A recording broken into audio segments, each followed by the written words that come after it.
True inclusion actually starts long before a young person ever walks through your door. It begins before participation even officially starts.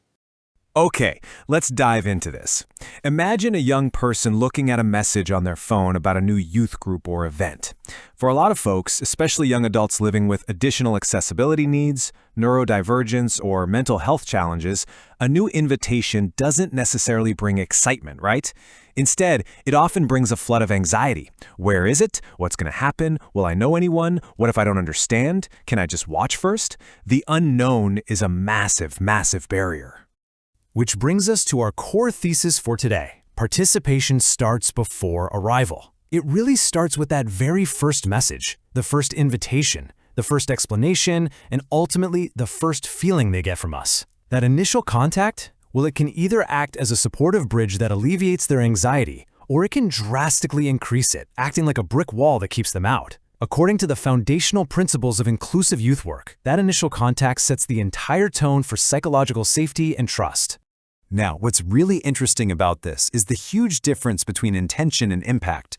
We might send out what feels like an enthusiastic invitation, something like, "Come to our event, it'll be fun, everyone must take part." But honestly, this vague, pressure-based recruitment often just causes withdrawal.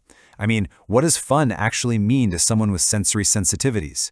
Contrast that with a clear, predictable message. Relaxed activity, watch first or take a break, ground floor. See the difference? This detailed approach completely removes the pressure and helps the youth know exactly what to expect.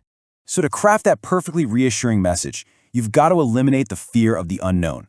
It's like a puzzle, and you need to hand them all the pieces. Be specific. What exactly is the activity? What are the exact start and end times? Is there a quiet space to take a break? And, perhaps most importantly, include photos of the physical space. Seeing the environment beforehand makes an unknown space feel familiar. That is an absolute game changer for reducing anxiety. Let's see how this builds, because a predictable first message sets the stage, but you actually have to provide those options once they arrive. Inclusive outreach shows there's way more than one way to participate.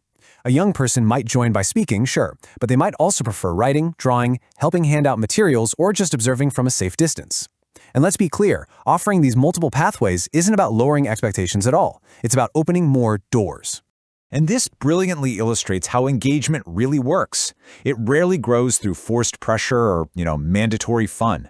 As the research in our source material highlights, young people return when they feel they have a real choice, when they experience achievable success, and when they feel entirely unjudged.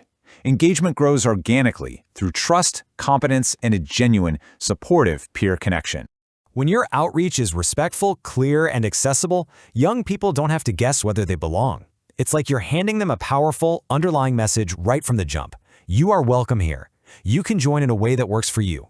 We have thought about access before you arrived. First contact isn't just administration, folks. It's the very first and arguably the most crucial step of true inclusion. So the crucial point is this: the first message matters.